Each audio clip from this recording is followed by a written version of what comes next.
इस्लाम से न भागो,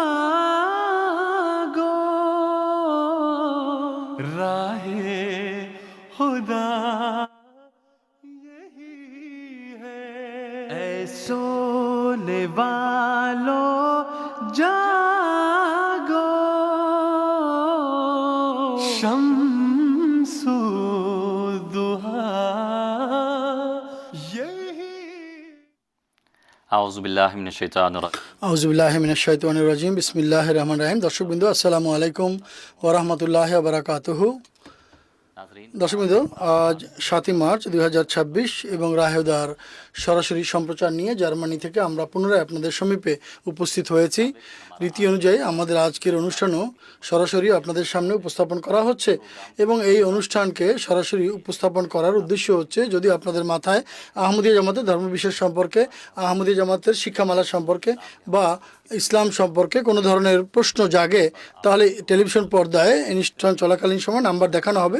আপনারা তাতে যোগাযোগ করে আমাদের সঙ্গে সরাসরি ফোন করতে পারেন, আপনাদের প্রশ্ন উপস্থাপন করতে পারেন এবং আমরা ইনশাল্লাহ আপনাদের প্রশ্নগুলোর উত্তর দেওয়ার চেষ্টা করব। আজ যে আলেমগণ আমাদের সঙ্গে এই অনুষ্ঠানে আলোচনায় যোগদান করবেন, তাদের মধ্যে আছেন মোকাররম মোহতারাম রাহমাতুল্লাহ বান্দেশা সাহেব এবং একইভাবে মোকাররম মোহতারামা তালাত হাফিজ সাহেব। আমি আপনাদের দুজনকে অনুষ্ঠানে আসসালামু আলাইকুম ওয়া রাহমাতুল্লাহ জানাচ্ছি।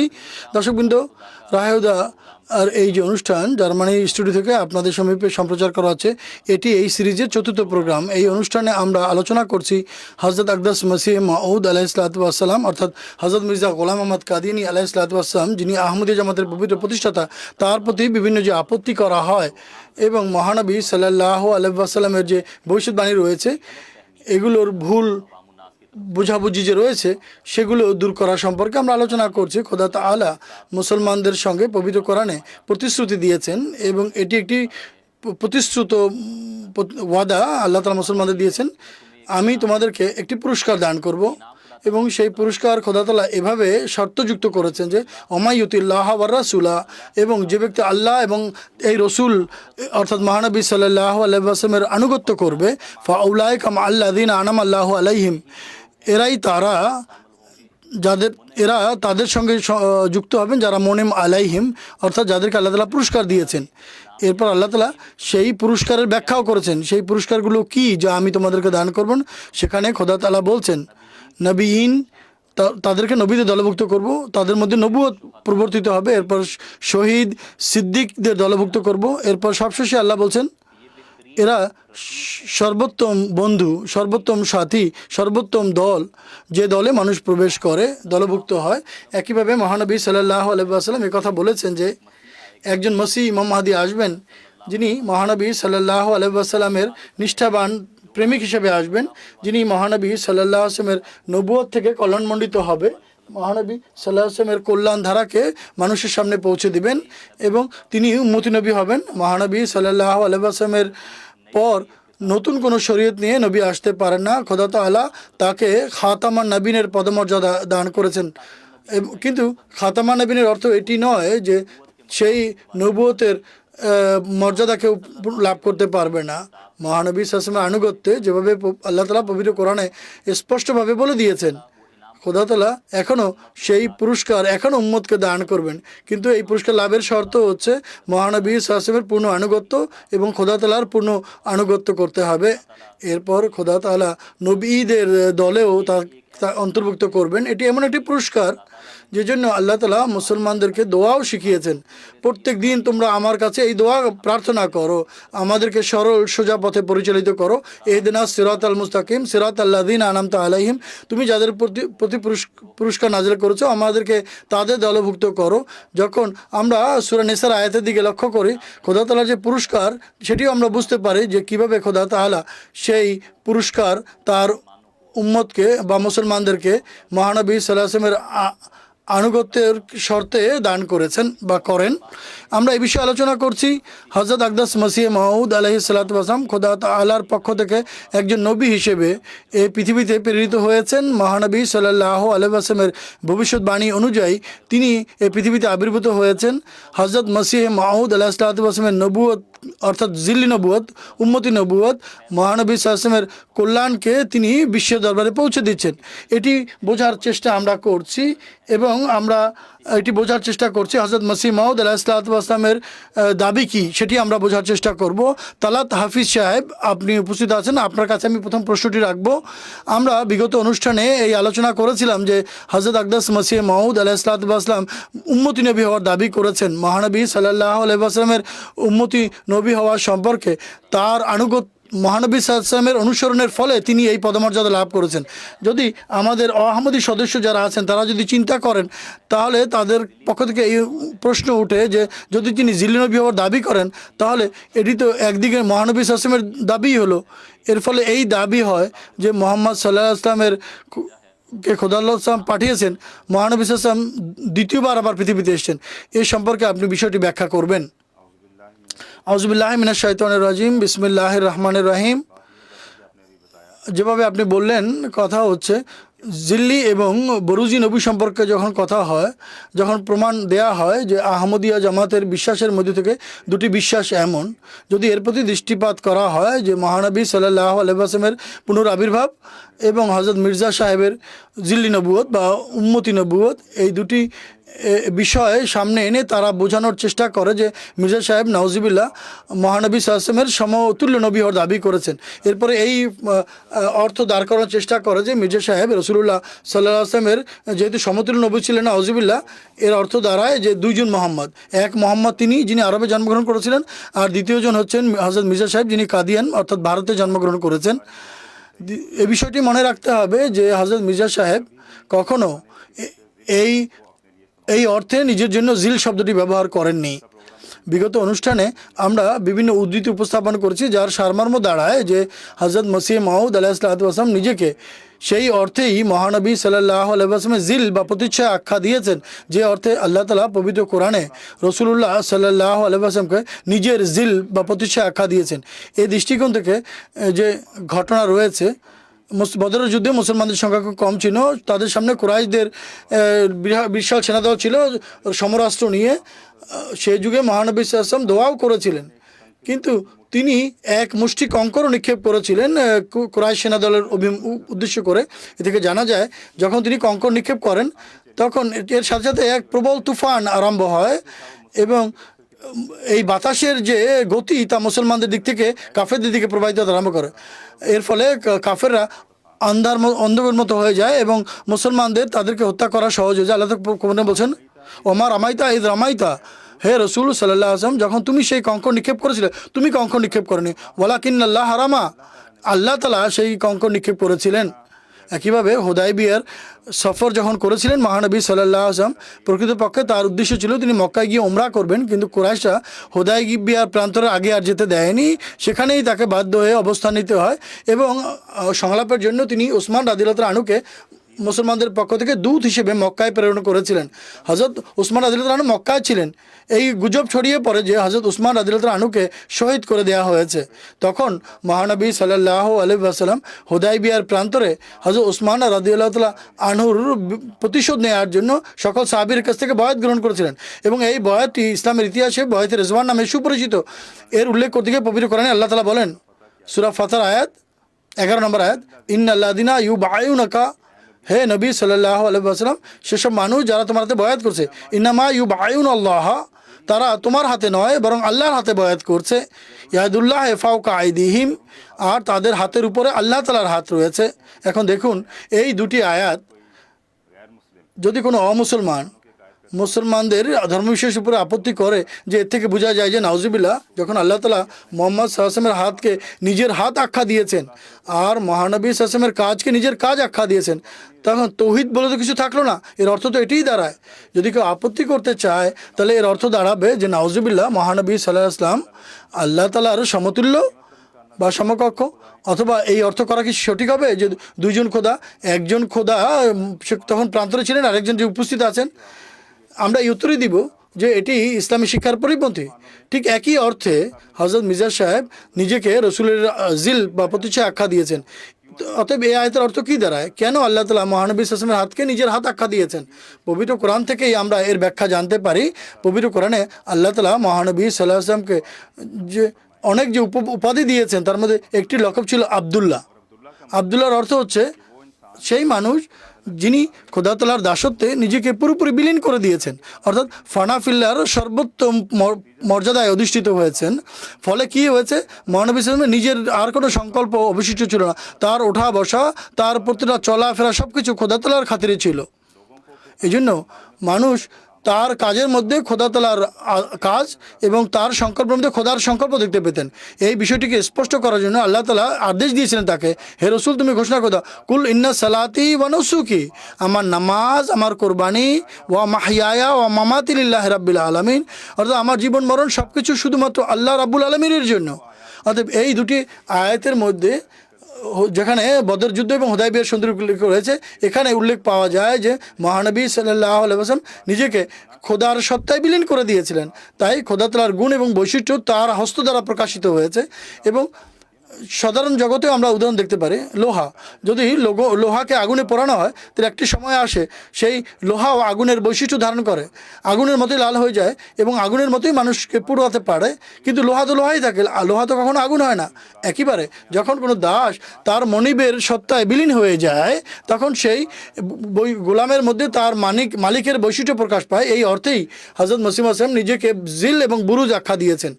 যেভাবে আমরা আলোচনা করেছি বিগত অনুষ্ঠানে, আমরা অগণিত উদ্ধৃতি উপস্থাপন করেছি। এখন আমি ছোট্ট একটি উদ্ধৃতি হযরত মসিহ মাউদ আলাইহিস সালামের লেখা থেকে উপস্থাপন করতে চাই, যা এই বিষয়টি চিত্র অঙ্কন করে। হুজুর বলছেন, যেহেতু মহানবী সাল্লাল্লাহু আলাইহি ওয়াসাল্লামের ওয়া আখারিনা মিনহুম পুনরায় তার পৃথিবীতে আগমন শুধুমাত্র বরুজ ছাড়া সম্ভব নয়, অর্থাৎ মহানবী সাল্লাল্লাহু আলাইহি ওয়াসাল্লাম মানুষ ছিলেন। যখন আল্লাহ তাআলা প্রতিশ্রুতি দিয়েছেন তুমি আবার পুনরায় পৃথিবীতে আসবে, যেহেতু তিনি ইন্তেকাল করেছেন পুনরায় আসতে পারবেন না, তাই অবশ্যই তার কোনো বুরুজ আসবেন।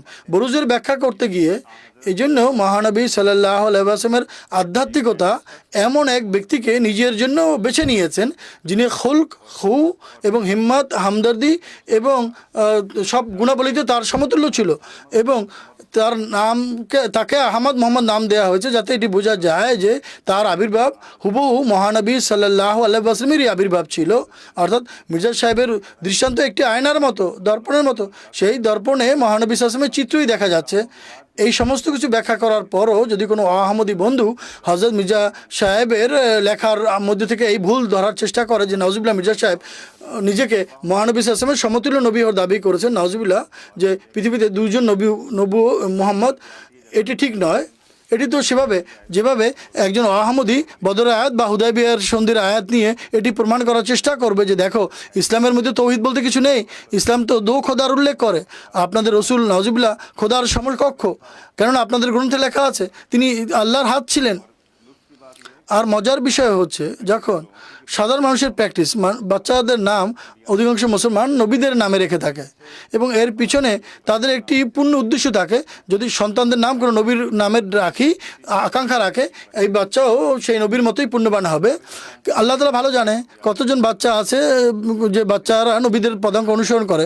কিন্তু মির্জা সাহেব যখন খোদার সত্তায়, রসুলের সত্তায় বিলীন হয়ে যায় এবং আল্লাহ তাআলা যিনি হৃদয়ের মালিক, তিনি যখন মির্জা সাহেবকে হৃদয় দেখে তাকে আহমদ এবং মোহাম্মদ নাম দিয়েছেন, তখন তারা আপত্তি করে। যে কাজটি নিজেদের জন্য বৈধ করে এবং সেই একই কাজ যখন আল্লাহ তাআলা করেন তখন তারা হইচই করে। এটি কেমন ইনসাফ? আপনার কথা একেবারে ঠিক।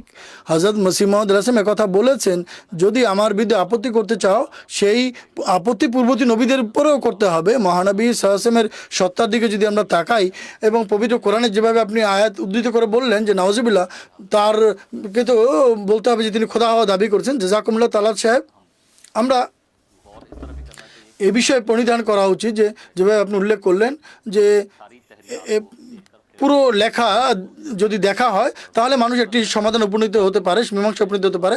রহমতুল্লাহ সাহেব, আপনার সমীপে আমি প্রশ্ন রাখতে চাই, জিল্লে নবুয়তের যে হযরত মসিহ মাউদ আলাইহিস সালাম জিল্লে নবুয়তের যে দাবি করেছেন, এটি কি পূর্ববর্তী বুজুর্গ এবং নবীদের বক্তব্য দ্বারা এটি প্রমাণিত কিনা, তারা কোথাও বলেছেন কিনা এ ধরনের জিল নবুয়তের ধারণা পাওয়া যায়, নাকি তারা বলেছেন যে এমন কোনো বিশ্বাস ইসলামে নেই?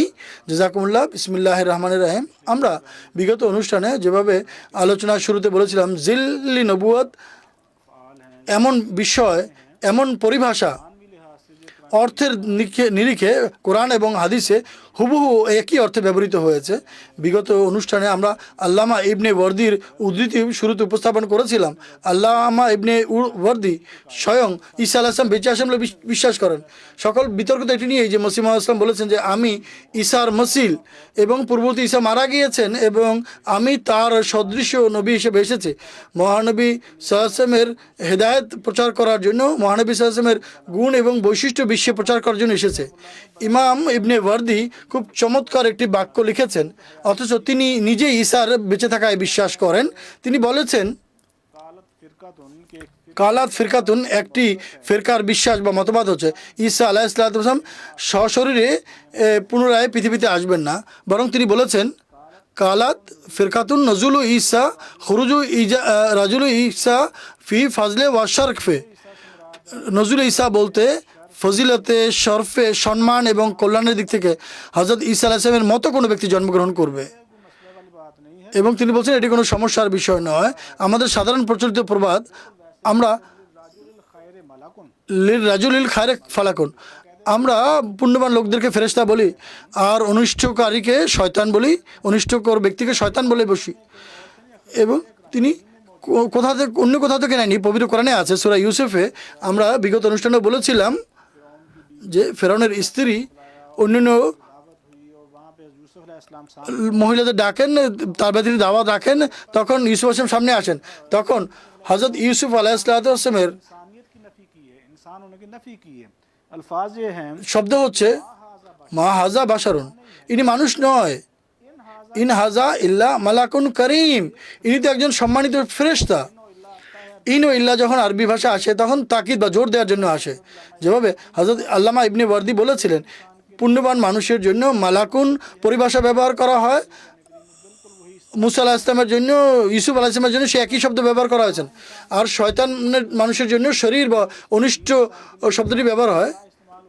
ক্ষতিকর লোকদের জন্য শয়তান শব্দ ব্যবহার করা, এটিও পবিত্র কোরআনে আলোচিত হয়েছে। বিগত অনুষ্ঠানে বিভিন্ন বুজুর্গের উদ্ধৃতি উপস্থাপন করেছি। সূরা আল বাকারার শুরুতে আল্লাহ তাআলা বলেছেন, মুনাফিক ওয়াইদা খালাউলা শায়াতিনহিম, যখন তারা তাদের শয়তানদের কাছে যায়। আমরা উদ্ধৃতি দিয়েছিলাম উদাহরণস্বরূপ বেরেলভির ইমাম আহমদ রেজা বেরেলভি সাহেবের, তিনি বলেছেন শয়তান বলতে কি বুঝাইছে? শয়তান বলতে কাফের নেতাদের বোঝানো হয়েছেন। আর দেওবন্দি আশরাফ আলী থানভী আছেন ইমাম, তিনি বলছেন শরীর সর্দার, শয়তান শব্দের অর্থ ব্যাখ্যা করছেন। সানাউল্লাহ অমৃতসরী তিনি অনুবাদ করেছেন কাফের হিসেবে এই শয়তানকে। তো বিগত যারা বুজুর্গ ছিলেন জিল বুরুজ শব্দটি পরিভাষা হিসেবে ব্যবহার করছেন, এর ভিত্তি পবিত্র কোরআনে আছে। তালা সাহেব বিগত অনুষ্ঠানে হযরত রাসূলুল্লাহ সাল্লাল্লাহু আলাইহি ওয়াসাল্লামের জন্য আবু সুফিয়ানের ইবনে আবি কাবশার ঘটনা উল্লেখ করেছেন, সাহাবা ইউসুফের উল্লেখ করেছেন। নতুন বুজুর্গ বলেছেন তা নয়, এর আসল কথা পবিত্র কোরআনে আছে। মূল বক্তব্য হচ্ছে আমরা বুজুর্গদের বক্তব্য উপস্থাপন করছি, কেউ যেন না বলে যে আমরা নিজেদের মন গড়া কোনো ব্যাখ্যা দিচ্ছি। ইকতেবাসুল আনওয়ার বিখ্যাত গ্রন্থ, এই গ্রন্থের বৈশিষ্ট্য হচ্ছে, হানাফি আলেম বলছেন যে এই গ্রন্থের সবচেয়ে বড় বৈশিষ্ট্য হচ্ছে হযরত মুহাম্মদ সাল্লাল্লাহু আলাইহি ওয়াসাল্লাম এটি গ্রহণ করেছেন। এর টাইটেল পেজে লেখা আছে, এটি ফার্সি ভাষায় লিখিত গ্রন্থ, এর উর্দু অনুবাদ রয়েছে। ফার্সিতে যে বাক্য লেখা আছে তা আমি পাঠ করে দিচ্ছি, আমাদের দর্শকরা ইন্টারভিউতে দেখবেন, আমরা পড়ে দেব। अरबाब रियाजत चुना तसरफ मी फरमायद के फ़ाइले अफ़आले ऊ मी गर्दद व ई मर्तबारा सूफिया बरूज मी गोयंद। कहते हैं कि जब বলছেন যখন কামেলদের আধ্যাত্মিকতা অনেক সময় আরবাবে রিয়াজতে এমনভাবে পরিবেশন করে ফেলে যে এর সুফিগণ এর নাম রেখেছেন বুরুজ। এটি কোনো সমস্যার কিছু নেই। আমাদের এখানে হিন্দুস্তান পাকিস্তানে বুল্লি শাহ একজন বিখ্যাত ব্যক্তি, তিনি অনেক পাঞ্জাবি কবি ছিলেন। তার একটি পংক্তি প্রসিদ্ধ আছে, তা লেখা আছে, आपी रांझा हुई आँखों ने मैनू दियो रांझा हीर ना आखे कोई, कि वो रांझे রাজার ভালোবাসায় হীর এমনভাবে পাগল হয়েছে, বা তার ভালোবাসায় এতটা উন্মাদ হয়ে গেছে, সে বলে এখন আমাকে রাঞ্জাই বলে দাও। এটি তো একটি রূপক ভালোবাসা ছিল। হযরত মসিহ মাউদ ইসলাম রসুলের প্রতি সত্যিকার ভালোবাসা রেখেছেন এবং এই ভালোবাসার কারণেই তার প্রতি আল্লাহ বিভিন্ন ইলহাম অবতীর্ণ করেছেন। এরপর আরেকটি উদ্ধৃতি দেখুন, হযরত শাহ ওয়ালিউল্লাহ মোহাম্মদ দেহলভির বৈশিষ্ট্য হচ্ছে আমাদের উপমহাদেশে দ্বাদশ শতাব্দীর যে মুজাদ্দেদ বলা হয়, দেওবন্দি মতবাদও বিশ্বাস করে শাহ ওয়ালিউল্লাহ মোহাম্মদ দেহলভি দ্বাদশ শতাব্দীর মুজাদ্দেদ ছিলেন। একইভাবে আহলে হাদিস ফিরকাও এটি বিশ্বাস করে যে হযরত শাহ ওয়ালিউল্লাহ মোহাম্মদ দেহলভি দ্বাদশ শতাব্দীর মুজাদ্দেদ ছিলেন। বর্তমানে সোশ্যাল মিডিয়াতে নতুন নতুন ফিরকারা নিজেদের বক্তব্য উপস্থাপন করছেন। তারা বলেন আমরা অনেক জ্ঞানী, আমাদের এই জ্ঞান আছে। তারাও তাকে সম্মান করে। হযরত শাহ ওয়ালিউল্লাহ মোহাম্মদ দেহলভি তার তাফিমাতে ইলাহিয়া বিখ্যাত গ্রন্থে লিখেছেন, বুরুজের একটি দুটি নয় বরং অনেকগুলো প্রকার রয়েছেন। জুরুবিন কে যে বুরুজের হাকিকির অনেকগুলো প্রকারভেদ রয়েছে। তারপর বলছেন तन उखरा बेअन तश्ताबिका बेहकीकत राजुलन मिन आलिही अवल मुतवस्सिलीना इलैहि के होता जो है যেটা হয় তা হচ্ছে এক ব্যক্তি मुतवस्सिलीन में दाखिल हो जाती है। তার বংশধরদের মধ্যে তার বৈশিষ্ট্য বা গুণ প্রবাহিত থাকে। দৃষ্টান্ত কি দিয়েছেন? তিনি বলছেন वाक़ा लिनबीयिना बिनिस्बत इला ज़ुहूरिल महदी, যেভাবে রসুলুল্লাহ সাল্লাল্লাহু আলাইহি ওয়াসাল্লামের বৈশিষ্ট্য হযরত ইমাম মাহদী আলাইহিসসালামের মধ্যে এভাবে যুক্ত হয়ে যাবে, প্রবেশ করবে, এ ধরনের কাজকে বুরুজ বলা হয়। তিনি বলছেন সত্যিকার বুরুজের এটি হচ্ছে একটা প্রকার। সেই বুজুর্গ যাকে আমাদের বিদ্যবাদীরা নিজেরা বিশ্বাস করেন তিনি মুজাদ্দেদ ছিলেন, তার উদ্ধৃতি যখন হযরত মসিহ মাউদ আলাইহিস সালামের বরাতে উপস্থাপন করে তখন তারা বলে যুক্তিযুক্ত নয়।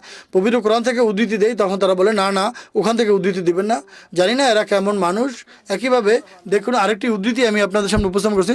রিজা শাহ ওয়ালিউল্লাহ মোহাম্মদ দেহলভি একটি পুস্তক লিখেছেন এবং তিনি সেই পুস্তকে তার বিভিন্ন কাশফ এর উল্লেখ করেছেন, দিব্যদর্শন উল্লেখ করেছেন। এই গ্রন্থে হযরত শাহ ওয়ালিউল্লাহ মোহাম্মদ দেহলভি বলছেন আমি আমার পিতা সম্পর্কে একটি স্বপ্ন দেখেছি। তিনি বলেন ने हजरत वालिद माजिद की रूह को তিন লেখক তার পিতার রূহকে মহানবী সাল্লামের রূহের ছায়ায় চলতে দেখেছেন এবং বলেন এমন মনে হচ্ছিল যে যেন আমার সত্তা মহানবী সাল্লামের সত্তার মধ্যে মিলিত হয়ে একাকার হয়ে গেছে।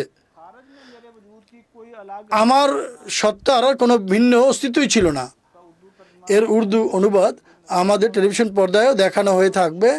শাহ ওয়ালিউল্লাহ মোহাম্মদ দেহলভির লেখা অনুবাদ করেছেন।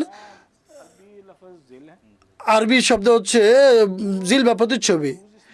এই যে শব্দটি মোহাম্মদ দেহলভি সাহেব বলছেন আগমনকারী মাহদী সম্পর্কে জিল শব্দ ব্যবহার করেছেন, তখন তারা এটি মেনে নিয়েছেন।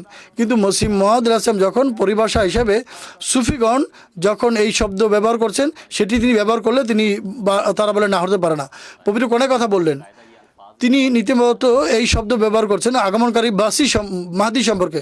ওয়ালিউল্লাহ শাহ ওয়ালিউল্লাহ মোহাম্মদ দেহলভি দেওবন্দিরা মানে, বেরেলভিরা মানে কিন্তু কম মানে,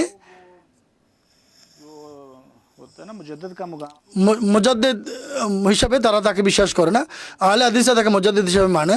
বেরেলভি বন্ধুরা হযরত খাজা গোলাম ফরিদ সাহেব চাচা শরীফ পাঞ্জাবে সারাইকে এলাকায় যার অনেক বড় দরবার আছে, তার অনেক বড় শিষ্য আছে, মুরিদ আছে, তার একটি উদ্ধৃতি পাঠ করে শোনাচ্ছি।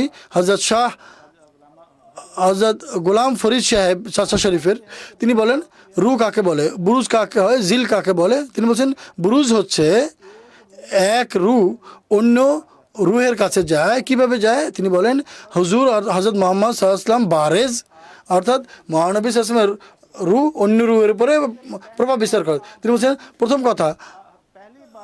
প্রথমবার মহানবী সাল্লাল্লাহু আলাইহি ওয়াসাল্লাম আদম আলাইহিস সালামের প্রতি বুরুজ করেছিলেন। এরপর প্রথম গ্রন্থ হযরত আদম আলাইহিস সালাম হয়েছিলেন। মহানবী সাল্লাল্লাহু আলাইহি ওয়াসাল্লামের কাছ থেকে যিনি কল্যাণ লাভ করে নবী হয়েছিলেন আদম আলাইহিস সালাম। এরপর দ্বিতীয়বার শীষ আলাইহিস সালাম। এভাবে সকল নবী আলাইহিমুস সালাম এবং রসুলদের প্রতি তিনি বুরুজ করেছেন। এমনকি মহানবী সাল্লাম তার সশরীরে সম্পর্ক সৃষ্টি করে নিজেই পৃথিবীতে আবির্ভূত হন এবং তিনি নবুয়তকে সম্পূর্ণ করেন। এরপর তিনি বলেন ওমর, ওসমান, আলী রাদিয়াল্লাহু আনহুর মধ্যে ক্রমান্বয়ে এমনকি ইমাম মাহাদির মধ্যেও তিনি বরুজ করবেন। হযরত আদম থেকে ইমাম মাহাদি পর্যন্ত যত নবী রসুল আউলিয়া পৃথিবীতে আবির্ভূত হয়েছেন, সকল আত্মা মোহাম্মদ সাল্লাল্লাহু আলাইহি ওয়াসাল্লামের মুজাহিদ, সকল আত্মার মধ্যেই মহানবী সাল্লাল্লাহু আলাইহি ওয়াসাল্লাম বিকাশ ছিল এবং তাদের মোহাম্মদ সাল্লাল্লাহু আলাইহি ওয়াসাল্লামের আত্মা তাদের মাঝে বুরুজ করেছেন বা বিকশিত হয়েছেন। তাদের স্বীকৃত বুজুর্গ যারা, তাদের কথা উপস্থাপন করছি। আমরা যখন বলি তখন আপত্তি করে। ছোট্ট আরেকটি উদ্ধৃতি দিচ্ছি। দেওবন্দি মতবাদের প্রতিষ্ঠাতা হচ্ছে হযরত মাওলানা কাসেম নানুতুবি সাহেব, অত্যন্ত বড় প্রসিদ্ধ বুজুর্গ ছিলেন। তাজিরুন নাসের উদ্ধৃতি হচ্ছে, তিনি এক দুটি নয়, যেভাবে হযরত খাজা মীর দার সাহেব, খাজা গোলাম ফরিদ সাহেব বলছেন সকল নবীর সত্তায় মহানবী সাল্লাল্লাহু আলাইহি ওয়াসাল্লামের আত্মার বুরুজ হয়েছে। তিনি বলছেন নবীদের মধ্যে যা কিছু আছে তা প্রতিচ্ছবি এবং মহানবী সাল্লাল্লাহু আলাইহি ওয়াসাল্লামের প্রতিচ্ছবি। জিল আকসে মোহাম্মদী, জিল মোহাম্মদ সাল্লাল্লাহু আলাইহি ওয়াসাল্লামের প্রতিচ্ছবি। যদি সেই প্রতিচ্ছবি মির্জা সাহেবের মধ্যে বিকশিত হয় তখন তারা আপত্তি করে। তারা বলে মির্জা সাহেব দাবি করেছেন। অতীত যে বুজুর্গ ছিলেন তাদের রীতিমতো বিশ্বাস ছিল যে আগমনকারী বিশ্বাস, তার মাঝে বুরুজ হবে, তিনি মহানবী সাল্লাল্লাহু আলাইহি ওয়াসাল্লামের জিল হবেন। এই বিষয়টি বোঝানোর জন্য হযরত আমির খসুস একটি ফার্সি পংক্তি বলেছেন, একাধিক। হুজুর বলেন এটি সেই কথা যেভাবে বলেছিলেন, तू मनशुदी मन तनशुदम तू जाशुदी ता कस ना गोये बाद अजी मन दीगरम तू दीगरी कि এমন যে তুমি আর আমি এর মধ্যে যে পার্থক্য এটি দূর হয়ে যাবে, তোমার প্রাণ আমার প্রাণ একাকার হয়ে যাবে। আমরা যেভাবে উর্দুতে পর্বত বলি, অর্থাৎ দুই সত্তা এক হয়ে যাবে। জাযাকুমুল্লাহ রহমতুল্লাহ সাহেব, আমাদের সঙ্গে একজন কলার আছে, তার সঙ্গে কথা বলবো। আরিফুজ্জামান সাহেব, আসসালামু আলাইকুম রহমতুল্লাহ। আরিফুজ্জামান সাহেব, ওয়ালাইকুম আসসালাম রহমতুল্লাহ বারাকাতুহু। জি জনাব। প্রথমে হুজুর আনোয়ারের সমীপে আমার ভালোবাসাপূর্ণ সালাম। আমার প্রশ্ন হচ্ছে, মির্জা সাহেব তার দাবির সত্যতার প্রমাণ হিসেবে বিভিন্ন লক্ষণ বলেছেন, আর মহানবী সাল্লাল্লাহু আলাইহি ওয়াসাল্লাম মোজা ছিল মাত্র 3000। এই সমস্যার সমাধান করবেন, কিছুটা ব্যাখ্যা করবেন, তাহলে আমাদের জন্য আমাদের উপকার হবে। জাযাকুমুল্লাহ। আমরা এই সম্পর্কে আলোচনা করব। রহমতুল্লাহ সাহেব এই সম্পর্কে আলোচনা করবেন। তালাত সাহেব, মহানবী সাল্লাল্লাহু আলাইহি ওয়াসাল্লামের প্রতি পবিত্র কোরআন অবতীর্ণ হয়েছে। সকল মুসলমান এ বিষয়ে একমত, ঐক্যমত রয়েছে যে মহানবী সাল্লাল্লাহু আলাইহি ওয়াসাল্লামের প্রতি পবিত্র কোরআন অবতীর্ণ হয়েছে। হযরত মসিহ মাউদ আলাইহিসসালাতু ওয়াসসালামের প্রতিও পবিত্র কোরআনে বিভিন্ন আয়াত অবতীর্ণ হয়েছে। এই বিষয়টি আমরা কীভাবে সামঞ্জস্য করতে পারি? মসিহ মাউদের প্রতিও কোরআনে আয়াত অবতীর্ণ হয়েছে, এর অর্থ কী? জাযাকাল্লাহ। আসল বিষয় হচ্ছে হুজুরের ইলহামগুলো এভাবে উপস্থাপন করা হয় যে নাউজুবিল্লাহ সেই আয়াত যা মহানবী সাল্লাল্লাহু আলাইহি ওয়াসাল্লামের জন্য বিশেষভাবে প্রযোজ্য ছিল, মির্জা সাহেব সেগুলোকে নিজের সঙ্গে যুক্ত করে নিয়েছেন এবং নাউজুবিল্লাহ এটি বোঝানোর চেষ্টা করা হয় যে মির্জা সাহেব বলছেন 13 শতাব্দী পর্যন্ত সে এই আয়াত মহানবী সাল্লাল্লাহু আলাইহি ওয়াসাল্লাম সম্পর্কে ছিল, কিন্তু এখন আমি এই আয়াতগুলোর সম্বোধন সত্যায়ন করি। একটি আয়াত মুহাম্মদ রাসূলুল্লাহ ওয়াল্লাযিনা মাআহু আশিদ্দাউ আল কুফার, এটি উল্লেখ করে বলছেন যে মির্জা সাহেব বলছেন যে এর সত্যায়নকারী আমি। এটি একেবারে প্রকাশ্য ভ্রান্তি, আপত্তি। মির্জা সাহেব কোথাও এটি লেখেননি যে তিনি আয়াতগুলো সত্যায়নকারী এবং এই জামাত বলতে তিনি তার নিজের জামাতকে বুঝেছেন। তিনি অবশ্যই কথা লিখেছেন যে তার প্রতিও পবিত্র কোরআনের এই আয়াত ইলহাম হয়েছে। আমাদের দেখতে হবে কোনো উম্মতির প্রতি কোরআনে আয়াত অবতীর্ণ হতে পারে কি না, বা এমন কোনো আয়াত অবতীর্ণ হতে পারে কি যেগুলোকে বিশেষভাবে মহানবী সাল্লাল্লাহু আলাইহি ওয়াসাল্লামকে সম্বোধন করে করা হয়েছে।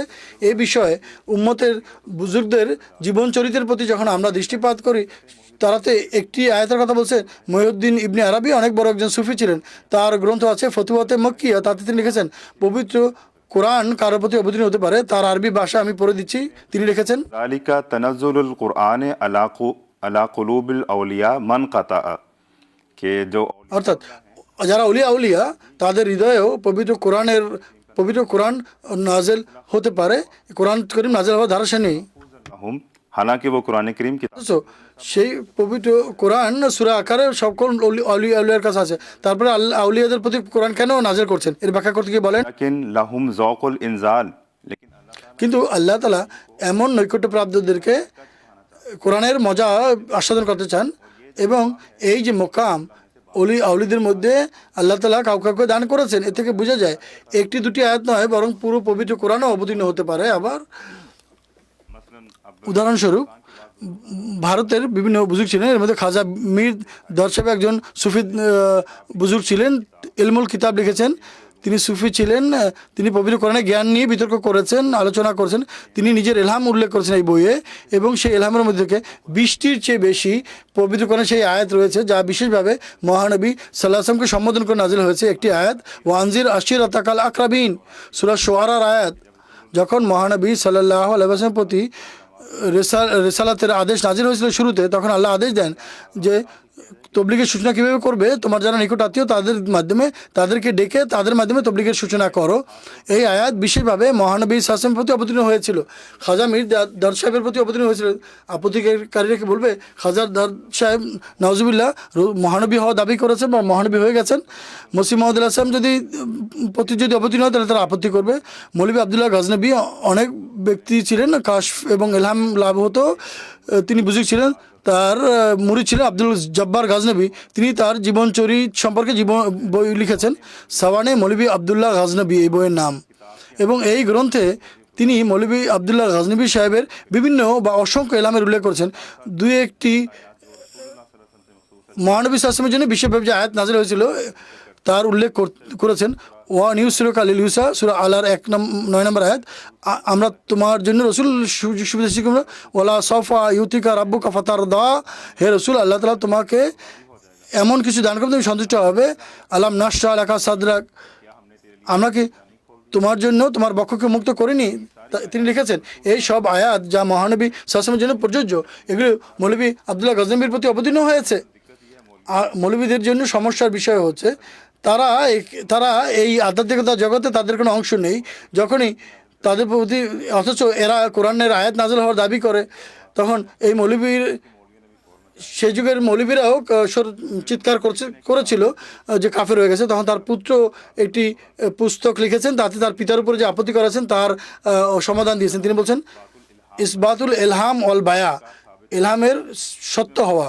তিনি লিখেছেন যে যদি কারো প্রতি এই আয়াত এলকা হয়, অর্থাৎ কোনো মুসলমানের প্রতি যদি আয়াত অবতীর্ণ হয় যাতে বিশেষভাবে মহানবী সাল্লাল্লাহু আলাইহি ওয়াসাল্লাম সম্বোধন করা হয়েছে। কোনো আয়াত তো এমন আছে, কিন্তু কিছু আয়াত রয়েছে যেগুলিকে আল্লাহ তাআলা স্বয়ং মহানবী সাল্লাল্লাহু আলাইহি ওয়াসাল্লাম সম্বোধন করেছেন। উদাহরণস্বরূপ আলাম নাশরা লাকা সাদরাক ওয়ালা সাফা ইউতিকা রাব্বুকা ফাতারদা।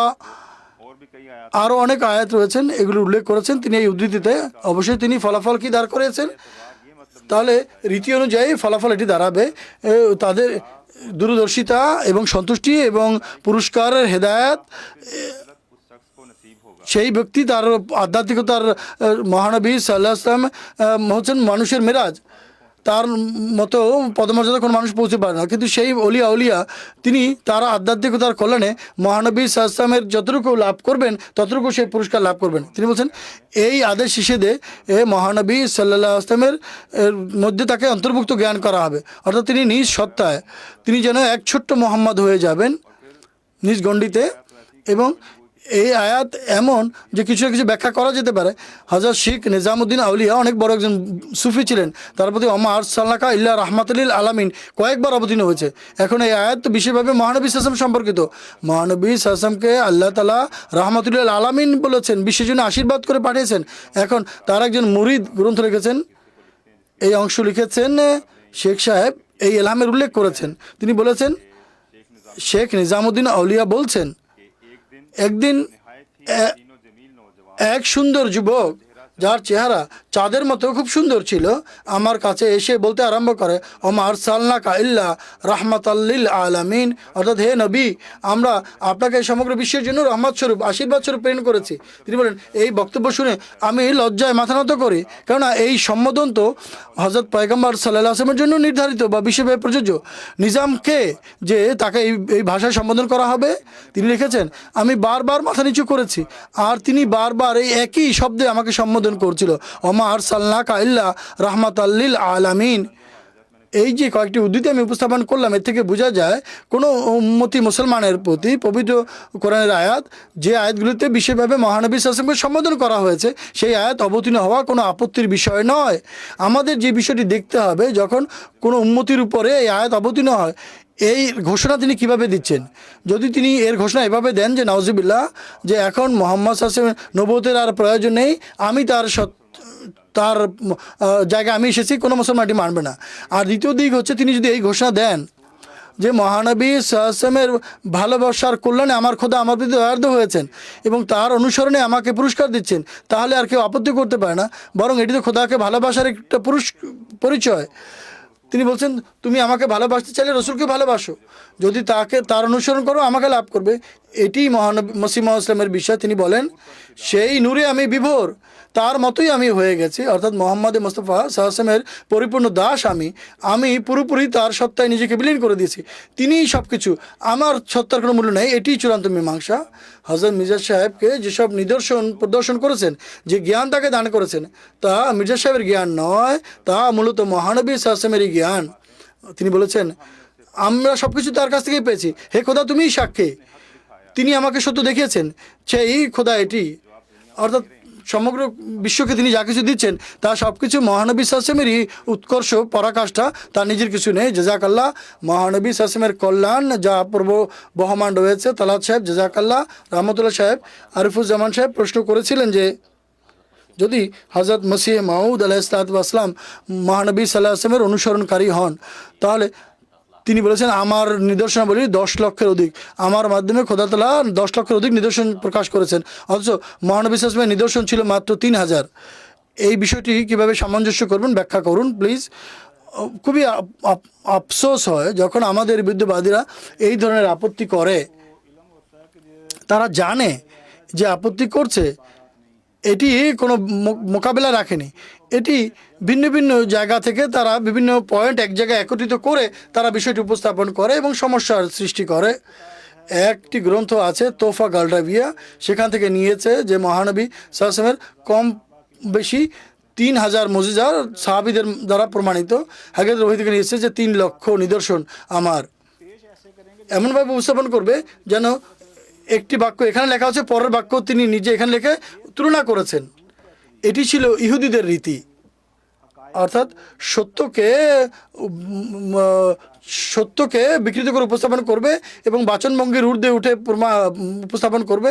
সেই যে কালাম, এর যে ধারাবাহিক বর্ণনা এ থেকে সরিয়ে দেয়। দেখুন, কোনো নোংরা মানুষ যদি হয় আর তার হৃদয়ে যদি আসে যে মহানবী সাল্লাল্লাহু আলাইহি ওয়াসাল্লাম সম্পর্কে সূরা নাজমে লেখা আছে, মা দাল্লা সাহেবুকুম ওমা গাওয়া, যে মহানবী সাল্লাল্লাহু আলাইহি ওয়াসাল্লাম পথভ্রষ্ট হয়নি, এ কথা সত্য, একেবারে সত্য। এখন এর পরের জোহার আয়াতে কি আছে? ওয়াজাদাকা দোয়াল্লান ফাহাদা, আমরা আপনাকে দোয়াল্লান পেয়েছি, এরপর আমরা আপনাকে হেদায়েত দিয়েছি। এবং তৃতীয় আয়াত যদি এটি পাঠ করে পবিত্র কোরআন বলছে লাউ কানাল মিন ইনদি গায়রিল্লাহি ওয়াজাদা ফিহি ইখতিলাফান কাসীরা, পবিত্র কোরআন যদি খোদা ছাড়া অন্য কারোর প্রতি নাজিল হতো তাহলে এর মধ্যে অনেক বৈপরীত্য দেখা দিত। এক আয়াতে কি লেখা আছে যে মহানবী সাল্লাল্লাহু আলাইহি ওয়াসাল্লাম পথভ্রষ্ট ছিলেন, আমরা তাকে হেদায়েত দিয়েছি। সূরা নাজমে কি লেখা আছে? মহানবী সাল্লাল্লাহু আলাইহি ওয়াসাল্লাম কখনোই পথভ্রষ্ট ছিলেন না। তাহলে তো মতবিরোধ দেখা দিল। আর কোরআন শরীফ বলছে যে কোরআনে যদি মতবিরোধ দেখা দেয় তাহলে এটি খোদার পক্ষ থেকে হতে পারে না, এটি মহানবীর প্রতি নয় বরং আল্লাহর প্রতি আপত্তি হয়। এটি মসিহ মাউদ শুধু নয়, আল্লাহর প্রতি আপত্তি হয়। ইসলাম সম্পর্কে লিখেছে এই সব কথাই তারা লিখেছে, তারা বিভিন্ন আয়াত লিখেছে।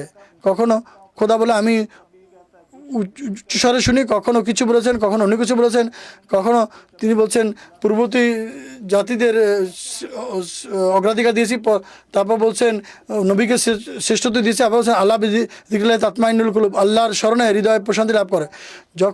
যদি কোনো বান্দা এই আয়াত উপস্থাপন করে যে আল্লাহ তাআলা সূরা আনফালে বলেছেন ইন্নামাল মুমিনুনা, মুমিন তারা যাদের প্রতি আল্লাহর আয়াত পাঠ করলে তাদের আয়াত ভীত হয়, হৃদয় ভীত হয় নাকি প্রশান্ত হয়। বলার উদ্দেশ্য হচ্ছে ভিন্ন ভিন্ন বিষয় এক জায়গায় একেবারে ভিন্ন আলোচনা হচ্ছে, অন্য স্থানে অন্য বিষয় আলোচনা হচ্ছে। হযরত মসিহ মাউদ আসলাম যেখানে বলেছেন যে মহানবী সাল্লাল্লাহু আলাইহি ওয়াসাল্লামের 3000 মুজিজা ছিল, একটি মুজিজার মধ্যে হাজার হাজার বা লক্ষ লক্ষ নিদর্শন হতে পারে। উদাহরণস্বরূপ হযরত মসিহ মাউদ আলাইহিস সালাম পবিত্র কোরআনকে মহানবী সাল্লাল্লাহু আলাইহি ওয়াসাল্লামের একটি মুজিজা আখ্যা দিয়েছেন। পবিত্র কোরআন তার ভবিষ্যৎবাণীর নিরিখে সত্য এবং মর্ম বর্ণনা করা থেকে নিদর্শনে পরিপূর্ণ। সূরা কাহাফের শেষ আয়াতে আল্লাহ তাআলা বলছেন লাউ কানাল বাহরু মিদাদাল্লি কালিমাতে রাব্বি লানাফিদাল বাহরু কাবলা আন তানফাদা কালিমাতু রাব্বি। পবিত্র কোরআনের যে তত্ত্ব, পবিত্র কোরআনের যে ভাণ্ডার এত বেশি, আল্লাহ তাআলার কালেমাত এমন যেগুলি লিখতে থাকলে সমুদ্রের কালি শেষ হয়ে যাবে। এটি একটি মুজিজাই এত বড়। মুজিজা ভিন্ন জিনিস, নিদর্শন ভিন্ন জিনিস। ঠিক বলেছেন। মির্জা সাহেব দাবি করেছেন যে कि এই যে ঝর্ণা প্রবাহিত হচ্ছে, হেদায়েত, ভালো কথা আমি বলছি কোত্থেকে পেয়েছি। তিনি বলছেন कतरा से बाहर कमाल मोहम्मद अस्त ये तो मोहम्मद এটি মোহাম্মদ সাল্লাহ আসলামের সমুদ্রের একটি বিন্দু মাত্র, এক ফোঁটা মাত্র।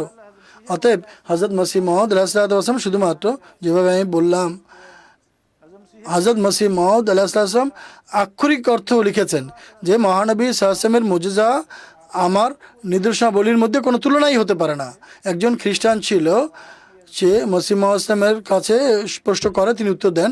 তিনি এক ইসাইয়ের একজন খ্রিস্টান 3টি প্রশ্ন উত্তর পুস্তিকা আছে, মসিহ মহম্মদ ইসলাম লিখেছেন তাতে যে মহানবী সাল্লাল্লাহু আলাইহি ওয়াসাল্লামের মুজিজা চতুর্দিক থেকে উজ্জ্বলভাবে চমকিত হচ্ছে। যা কীভাবে গুপ্ত হতে পারে, গোপন হতে পারে? কেবল সেই মুজিজা যা সাহাবীদের শাহাদাতের মাধ্যমে প্রমাণিত, তা 3000 মুজিজা, আর ভবিষ্যৎবাণী তো 10,000-এর চেয়েও বেশি হবে, যা নিজ নিজ সময় পূর্ণ হয়েছে এবং হচ্ছে। হুজুর এটি বলেননি যে ভবিষ্যৎবাণী পূর্ণ হয়ে গেছে, সময় শেষ, তাই নয়। তিনি বলছেন এখনও যে ভবিষ্যৎবাণী পূর্ণ হচ্ছে, এগুলো মহানবী সাল্লাল্লাহু ভবিষ্যৎবাণী ছিল, যেমন চন্দ্র সূর্য গ্রহণের ভবিষ্যৎবাণী। তিনি বলছেন এছাড়া কোনো মুজিজা এবং ভবিষ্যৎবাণী পবিত্র কোরআনে এমন আছে যা তা আমাদের জন্য, যা এই যুগে বিশেষভাবে প্রযোজ্য এবং কেউ এগুলো অস্বীকার করতে পারে না। একইভাবে হযরত মসিহ মাউদ আলাইহিস সালাম তার পুস্তক হাকিকাতুল ওহী, যেখান থেকে এই ধরনের উদ্ধৃতি বের করে আমাদের আপত্তিকারীরা উপস্থাপন করে, হুজুর বলে কোনো নবীর প্রতি কোনো নবীর মাধ্যমে এত বেশি মুজিজা প্রদর্শিত হয়নি যেভাবে আমাদের নবী সাল্লাল্লাহু আলাইহি ওয়াসাল্লামের মাধ্যমে প্রদর্শিত হয়েছে। কেননা পূর্ববর্তী নবীদের মুজিজা তাদের মৃত্যুর সাথে সাথেই শেষ হয়ে যেত, কিন্তু আমাদের নবী সাল্লাল্লাহু আলাইহি ওয়াসাল্লামের মুজিজা এখন পর্যন্ত প্রকাশিত হচ্ছে এবং কিয়ামত পর্যন্ত প্রকাশিত হতে থাকবে। আর যা কিছু আমার সমর্থনে প্রকাশ পেয়েছে বা পায়, তাও মূলত মহানবী সাল্লাল্লাহু আলাইহি ওয়াসাল্লামের মুজিজা। হুজুর বলছেন আমার প্রতি যে মুজিজা প্রকাশ পেয়েছে, তাও মহানবী সাল্লাল্লাহু আলাইহি ওয়াসাল্লামের মুজিজা। আমাদের বিদ্যুৎবাদীরা কোন ধরনের কথা বলে, কোন ধরনের আপত্তি করে, আসলে তাদের যে ইলমুল কালাম, তাদের যে পুস্তক, তাদের সুফিদের যে লেখা গ্রন্থ, এগুলোও পাঠ করেনি। কাশফুল মাহজুব আমাদের পাকিস্তানে ব্রেলভি ফেরকার যে খুতবা, তারা এই পুস্তক থেকেই অধিকাংশ সময় উদ্ধৃতি দেয়, বুজুর্গদের গল্প শোনায়। তাতে জাতাল বাক সাহেব লিখেছেন যে একরামাতে আউলিয়া সব মোহাম্মদ সাল্লাল্লাহু আলাইহি ওয়াসাল্লামের মুজিজা, নবীদের সকল কেরামাত মোহাম্মদ সাল্লাল্লাহু আলাইহি ওয়াসাল্লামের মুজিজা। মোহাম্মদ সাল্লাল্লাহু আলাইহি ওয়াসাল্লাম এটাই বলছেন खुदा दहम जग कतरा से बाहर कमाल मोहम्मद अस्त। ठीक है जज़ाक। অর্থাৎ আমরা যা কিছু উপস্থাপন করছি এটা মোহাম্মদ সাল্লাল্লাহু আলাইহি ওয়াসাল্লামের সমুদ্রের একটা বিন্দু মাত্র। আসলে যেভাবে আপনি হযরত মসিহ মাউদ উদ্ধৃতি উপস্থাপন করলেন, মূলত এটি মহানবী সাল্লাল্লাহু আলাইহি ওয়াসাল্লামেরই মুজিজা। হযরত মসিহ মাউদ আলাইহিস সালাম সকল বই পুস্তক পাঠ করে দেখুন, কোথাও তিনি এই কথা বলেননি যে নাউজুবিল্লাহ আমি মহানবী সাল্লাল্লাহু আলাইহি ওয়াসাল্লামের চেয়ে বড়, বা আমার কোনো মক্কাম বা পদমর্যাদা মহানবী সাল্লাল্লাহু আলাইহি ওয়াসাল্লামকে এক সাইডে করে আমার আল্লাহ তাআলা আমাকে আগামীর জন্য এই পদমর্যাদায় ভূষিত করেছেন, তা বলেননি। বরং তিনি বলছেন মহানবী সাল্লাল্লাহু আলাইহি ওয়াসাল্লামের অনুসরণে, তার প্রতি পরিপূর্ণ আনুগত্যের কল্যাণে আল্লাহ তাআলা তাকে এই কল্যাণে, এই পদমর্যাদায় ভূষিত করছেন। জাযাকুল্লাহ রহমতুল্লাহ সাহেব, পরের প্রশ্নটি আপনার কাছেই রাখছি। মালয়েশিয়া থেকে ফতিন সাহেব সম্ভবত, তিনি প্রশ্ন করছেন পবিত্র কোরআন হযরত মুহাম্মদ মুস্তাফা সাল্লাল্লাহু আলাইহি ওয়াসাল্লামের প্রতি অবতীর্ণ হয়েছে। যদি কেউ কথা বলে এই গ্রন্থ পূর্ববর্তী নবীদেরকেও দেওয়া হয়েছিল, তাহলে তাদের এই বক্তব্য কতটা সত্যি? যদি কেউ বলে পবিত্র কোরআন পরিপূর্ণরূপে পূর্ববর্তী নবীদের উপর অবতীর্ণ হয়েছে, এমন দাবি কোনো অমুসলমান করেনি, এবং এমন দাবি করলে সেটি সঠিকও নয়। বাকি এই যে দাবি পবিত্র কোরআনে সেসব সত্য ঘটনা বর্ণিত হয়েছে যেগুলো পূর্ববর্তী গ্রন্থে বর্ণিত হয়েছে, এতে কোনো সন্দেহের অবকাশ নেই, কেন পবিত্র কোরআন নিজেই বলেছে। বরং পবিত্র কোরআনে লেখা আছে সূরা বাইয়িনাতে ফিহা কুতুবুন কাইয়্যিনা, চিরস্থায়ী গ্রন্থ, বা লেখা বা তার সব কিছু সংকলন করা হয়েছে পবিত্র কোরআনে। সূরা আল ইমরানের শুরুতেই আল্লাহ তাআলা বিশেষভাবে মহানবী সাল্লাল্লাহু প্রতি পবিত্র কোরআনে অবতীর্ণ হয়েছে এর একটি বৈশিষ্ট্য বর্ণনা করেছেন। নাজ্জালা আলাইকাল কিতাবা বিল হাক্কে, আল্লাহ তাআলা সত্যসহ মহানবী সাল্লাল্লাহু তোমার প্রতি এই পবিত্র কোরআন অবতীর্ণ করেছেন। এর বৈশিষ্ট্য কি? মুসাদ্দিকাল লিমা বাইনা ইয়াদাই, যা মহানবী সাল্লাল্লাহু পূর্বে রয়েছেন তার মধ্যে থেকে চিরস্থায়ী শিক্ষাগুলোর সত্যায়ন করে। ওয়ানজিলা তওরাতা ওয়ান ইঞ্জিল, বিশেষভাবে কোন গ্রন্থ তওরাত এবং ইঞ্জিলের মধ্যে যেগুলো স্থায়ী শিক্ষা আছে সেগুলোর কথা। এগুলো এমন বিষয় নয়, পবিত্র কোরআনে লেখা আছে কিছু কিছু সাময়িক শিক্ষা ছিল, এগুলো পবিত্র কোরআন রহিত করেছে। পূর্ববর্তী সকল গ্রন্থের শিক্ষা এখানে এসে গেছে তা নয়, বরং যে সমস্ত শিক্ষা সেই যুগে নিরিখে ছিল এগুলো রহিত হয়ে গেছেন। পবিত্র কোরআন নিজেই বলেছে এ কথা যে যেখানে পবিত্র কোরআন অতীতের যে পুরনো ঐশী গ্রন্থ এগুলিকে যখন রহিত করে তখন তার মতো কোনো আদেশ নিয়ে এসেছে যা বর্তমান পরিস্থিতির সঙ্গে সামঞ্জস্যপূর্ণ বা এর চেয়ে উত্তম কোনো আদেশ নিয়ে আসে, তাহলে এমন কোনো দাবি পাওয়া যায় না। সূরা আল নাহলে আল্লাহ তাআলা বলেন, বিভিন্ন নবীদের উল্লেখ করেছেন এবং সবশেষে বলেছেন ফাউলাইকাল্লাদিনা আল্লাহ, এরা হচ্ছে নবী ফাবে হুদাহুম মুক্তাদে, তাদের হেদায়েতের অনুসরণ তুমিও করো। মহানবী ইসলাম তৌহিদের শিক্ষা সবার জন্য সম শিক্ষা ছিল। এরপর অন্যান্য নবীদের সম্পর্কে মহানবী ইসলামের আগমন সম্পর্কে ভবিষ্যৎবাণী করেছেন এবং সেই ভবিষ্যৎবাণী পূর্ণ হয়েছে। এটি এক ধরনের সত্যায়ন। তো উদাহরণস্বরূপ বাইবেলের যে ইহুদিদের পঞ্চম গ্রন্থ পুরাতন নিয়মের এর 18 নম্বর অধ্যায়ের 18 নম্বর শ্লোকে মুসা আলাইহিস সালাম তার মতো একজন শরীয়তধারী নবীর আগমনের ভবিষ্যৎবাণী করেছেন যে খোদা তাআলা তোমার ভাইদের মধ্যে হতে তোমার মতো একজন নবী আবির্ভূত করবেন, তাকে ঐশী গ্রন্থ দিবেন, শরীয়ত দান করবেন। বিস্তারিত বিবরণ রয়েছেন। যখন মহানবী সাল্লাল্লাহু আলাইহি ওয়াসাল্লাম এসে ঘোষণা দেন যে আমি নবী, আমি শরীয়তধারী নবী, আমি সেভাবে নবী যেভাবে ফেরাউনের প্রতি নবী প্রেরণ করা হয়েছিল, তাহলে এটি তো একটা সত্যায়ন। এই অর্থে পবিত্র কোরআনের সত্যায়ন পূর্বেই তাদের মাঝে ছিল। একটি বড় মজবুত বৃক্ষ পবিত্র কোরআনের মাধ্যমে প্রকাশ পেয়েছে। এভাবে সূরা এবং এভাবে বিন্যাস সহ পূর্ববর্তী কোনো গ্রন্থে ছিল না, এমন কোনো দাবি কেউ করেনি এবং আমি শুনিও নি। আর কেউ কখনো কাউকে এমন দাবি করতে শুনিনি। আর সত্যিকার অর্থে মূল শিক্ষা অন্যান্য নবীদেরকে দিতে হবে, কেননা সব নবী খোদা তাআলার তৌহিদ প্রতিষ্ঠা করতে এসেছেন। যদি সেই শিক্ষা যদি অন্য নবীদের না দিয়ে পবিত্র কোরআনকে দেওয়া হতো তাহলে তাদের প্রতি তো খোদা তাআলা নবী পাঠাতে পারতেন না। মৌলিক শিক্ষা পবিত্র কোরআনের শিক্ষা সম্মত, তা সেভাবেই প্রতিষ্ঠিত আছে।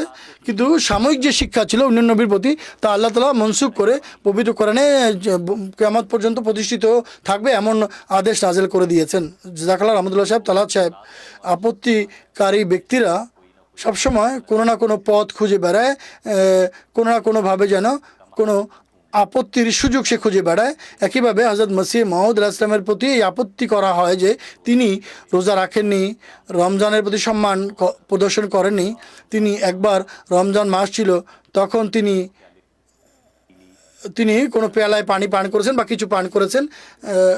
দেখুন, আসল কথা হচ্ছে ইসলামে যতগুলো ইবাদতের শিক্ষা দিচ্ছে এবং অন্যান্য আদেশ নিষেধ রয়েছে এর সঙ্গে কিছু কিছু শর্ত আরোপ করা হয়েছে।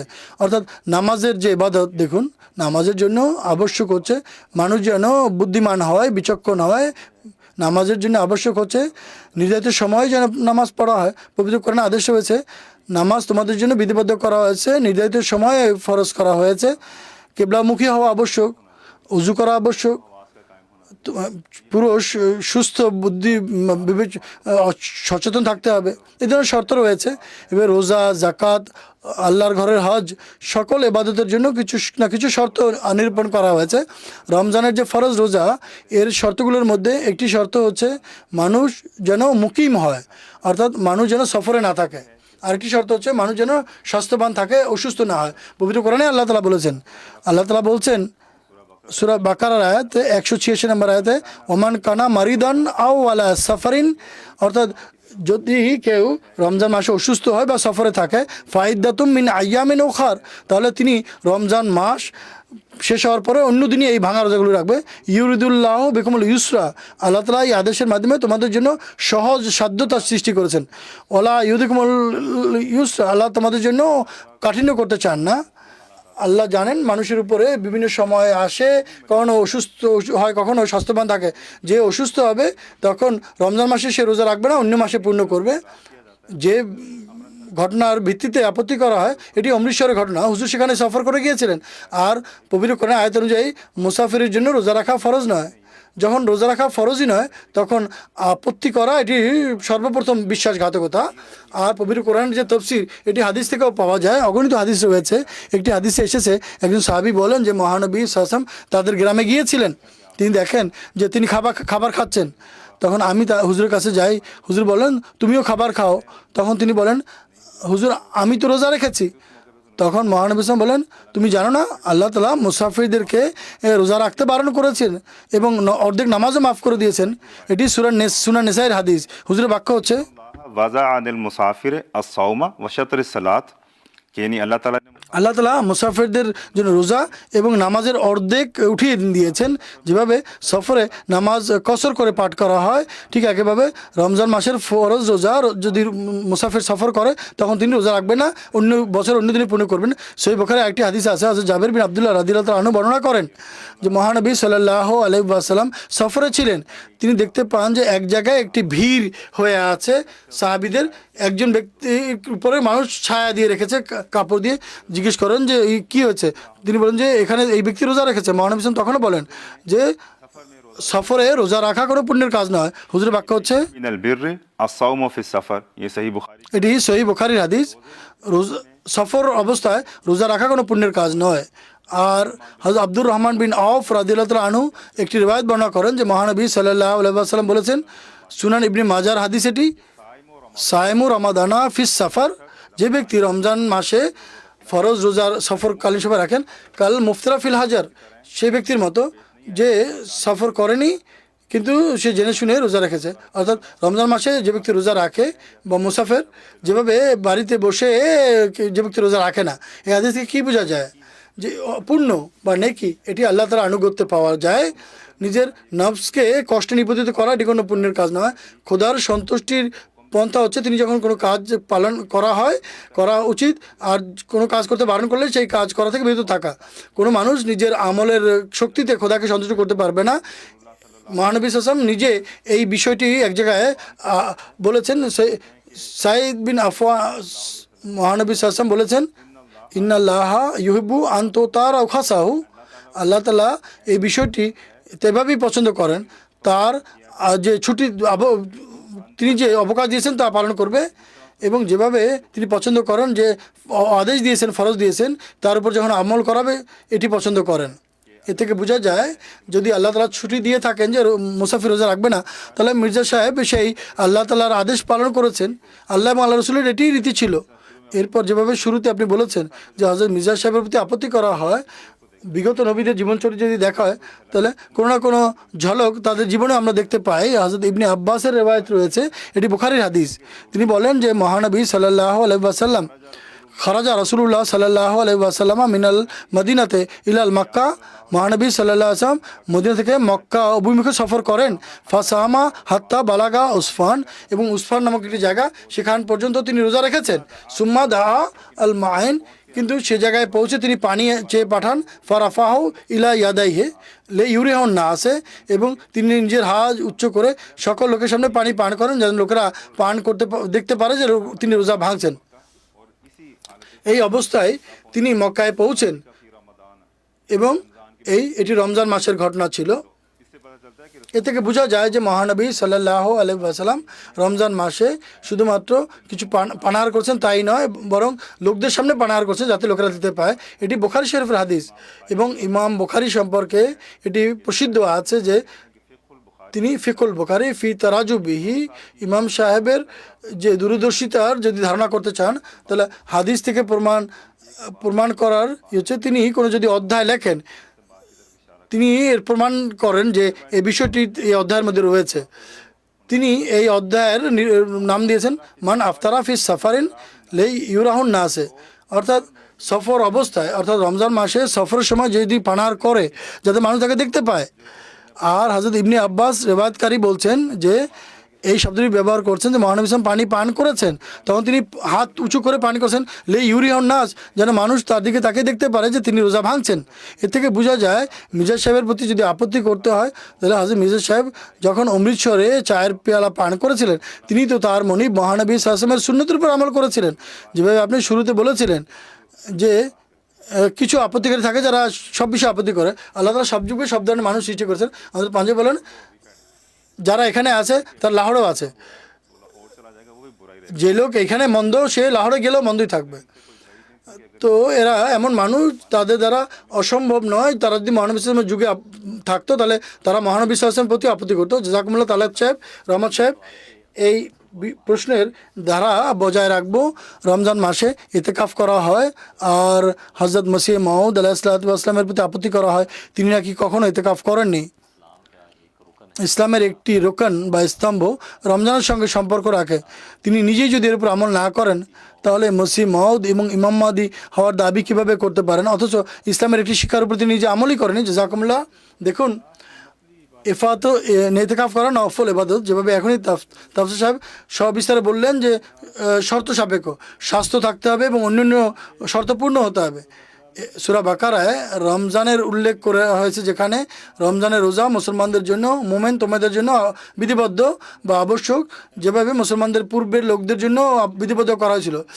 কারণ কি মনে করেছেন লাআল্লাকুম তাত্তাকুন, যেন তোমরা তাকওয়া অবলম্বন করো। এর কারণ এটি তাকওয়া, এটি আল্লাহ তাআলার সন্তুষ্টি অনুযায়ী কাজ করলে মানুষ লাভ করে। যেভাবে ইঙ্গিতে আলোচনা করা হয়েছে যে সূরা আল মায়েদায় আল্লাহ তাআলা বলেছেন 32 নম্বর আয়াতে, কুল ইন কুনতুম তুহিব্বুনাল্লাহ ফাত্তাবিউনি ইউহিব্বুকুমুল্লাহ, যদি তোমরা আল্লাহর ভালোবাসা পেতে চাও, আল্লাহর নৈকট্য লাভ করতে চাও, তাহলে মহানবী সাল্লাল্লাহু আলাইহি ওয়াসাল্লামকে তার যে আদেশ নির্দেশ, তার যে শিক্ষা, তার যে রীতি পদ্ধতি, সের উপরে সেই ভালোবাসা নিয়ে আমল করতে হবে। যদি মহানবী সাল্লাল্লাহু আলাইহি ওয়াসাল্লাম বলেন যে প্রত্যেক মুসলমানের জন্য ইতিকাফ করা অপরিহার্য, যদি খোদা তাআলা তিনি ইতিকাফ না করেন তাহলে ইসলামের গণ্ডি বহির্ভূত হবে, তাহলে তিনি ভুল করেছেন। মহানবী সাল্লাল্লাহু আলাইহি ওয়াসাল্লাম ইতিকাফের জন্য বিভিন্ন শর্ত নির্ধারণ করেছেন। হযরত আয়েশার রেওয়ায়েত, মহানবী সাল্লাল্লাহু আলাইহি ওয়াসাল্লাম ইতিকাফের শর্ত দিয়েছেন লা ইতিকাফা ইল্লা বিমসজিদিন জামিন, অর্থাৎ ইতিকাফ লা ইতিকাফা ফি মসজিদিন জামিন, মসজিদ ছাড়া আসলে ইতিকাফ হবে না কোথাও। আর অন্যান্য রেওয়ায়েতে স্বাস্থ্য থাকতে হবে, রোজা ছাড়া ইতিকাফ হবে না। এখন মজার বিষয় হচ্ছে 1903 সনে হযরত মসিহ মাউদ ইসলাম নাসিমে দাওয়াত পুস্তক রচনা করেন এবং তিনি লেখেন যে কম বেশি বিগত 20 বছর ধরে আমার ডায়াবেটিসের সমস্যা আছে, সুগারের সমস্যা আছে। 1883 থেকে হযরত মসিহ মাউদ আলাইহিস সালাতু ওয়াস সালামের এই ডায়াবেটিস ছিল, বহুমূত্র রোগ। এখন তো বহুমূত্র রোগের বিভিন্ন ওষুধ আছে, ইনসুলিন আছে, মানুষ ম্যাটফর্মিন ইত্যাদি খেতে পারে, কিন্তু আজ থেকে 150 বছর পূর্বে এ ধরনের ওষুধ ছিল না। নাসিমে দাওয়াতে তিনি বলছেন যখন এই রোগের আধিক্য বেড়ে যায় তখন আমাকে 15 বার 20 বার কমপক্ষে 100 বার আমাকে পেশাব ধরে। আজকালের মতো টয়লেট বা ওয়াশরুম এত সুযোগ সুবিধা ছিল না। এরপর হযরত মসিহ মাউদ নিজে লিখেছেন, রমজানের রেওয়ায়েত রয়েছে যে অনেক সময় তখন তো জানতেন না কারণ কি, এখন বোঝা যায় যখন তার সুগার লেভেল কমে গিয়েছিল তখন তার শরীর নিস্তেজ হয়ে পড়তো। আম্মাজান বলেন যে অনেক সময় হযরত মসিহ মাউদ ইসলামের শরীর ঠান্ডা হয়ে যেত। বছরের তার জীবনের শেষ 3-4 বছর তিনি রোজা ভেঙেছেন তখন। কারণ কি, হুজুর বসে আছেন এক জায়গায় এবং সেখানে তার শরীর দুর্বল হয়ে পড়লে কি হবে। আর সিরাতুল মাদি থেকে এই ধরনের যে রেওয়ায়েত উপস্থাপন করা যায়, মীর ইসমাইল সাহেবের রেওয়ায়েত এগুলো, যার বোন ছিলেন হযরত আম্মাজান, যাকে হযরত মসিহ মাউদ বিয়ে করেছিলেন, তিনি রেওয়ায়েত বর্ণনাকারী, তিনি পরবর্তী ঘটনা বর্ণনা করছেন। হযরত মসিহ মাউদ বলেন, শাদীর পূর্বেই আমার বহুমূত্র রোগ ছিল। এর পূর্বে তিনি সুস্থ অবস্থায় তিনি ইতিকাফে বসতেন না, বসতেন এটিকেও স্বীকার করে না। হুজুর সম্পর্কে তো বলা হয় তিনি তো মসজিদে, তিনি তো মসজিদেই থাকতেন। ইতিকাফ একটি মসনুন ইবাদত। যদি স্বাস্থ্য ভালো হয় মসজিদে আসতে পারার সাথে সম্পর্ক, যখন মুসলিম আসলামের স্বাস্থ্য ভালো ছিল তখন তিনি ইতিকাফ করেছেন কি করেনি এটা তারা উল্লেখ করে না। যখন হুজুর অসুস্থ হন, হুজুর নিজে বলছেন আজকালের অবস্থা অনুযায়ী আমরা জানি যে বহুমূত্র রোগীর কী অবস্থা হয় সে সম্পর্কে তারা বলছেন, তখন হুজুরকে আমরা ইতিকাফে বসতে দেখিনি। জাযাকাল্লাহ রহমতুল্লাহ সাহেব, যেহেতু আল্লাহ তাআলা সাহেব বলেছিলেন যখন খোদা তাআলা একটি ইবাদত নির্ধারণ করছেন এর সঙ্গে শর্ত আছে, এবং ইতিকাফ হচ্ছে একটি সুন্নত ইবাদত। আল্লাহ তাআলার জন্য কেউ ইতিকাফ করলে আল্লাহ কবুল করেন। মুসলিম আসলাম যেহেতু অসুস্থ ছিলেন রোগের কারণে রমজান মাসে, তিনি তখন রোজাও রাখেননি খোদা তাআলার আদেশ অনুযায়ী, এবং তিনি ইতিকাফও করেননি। এটি তার জীবনের শেষ 3-4 বছরের ঘটনা। দর্শকবৃন্দ, আমাদের আজকের এই অনুষ্ঠান এই সিরিজের জার্মানি থেকে যেটি আমরা উপস্থাপন করছিলাম তার শেষ অনুষ্ঠান ছিল। ইনশাল্লাহ আগামীতে কখনো সুযোগ হলে পুনরায় আপনাদের সমীপে রায়দ অনুষ্ঠান নিয়ে উপস্থিত হব। ততক্ষণ পর্যন্ত অনুমতি দিবেন। আসসালামু আলাইকুম ওয়া রাহমাতুল্লাহি ওয়া বারাকাতুহু।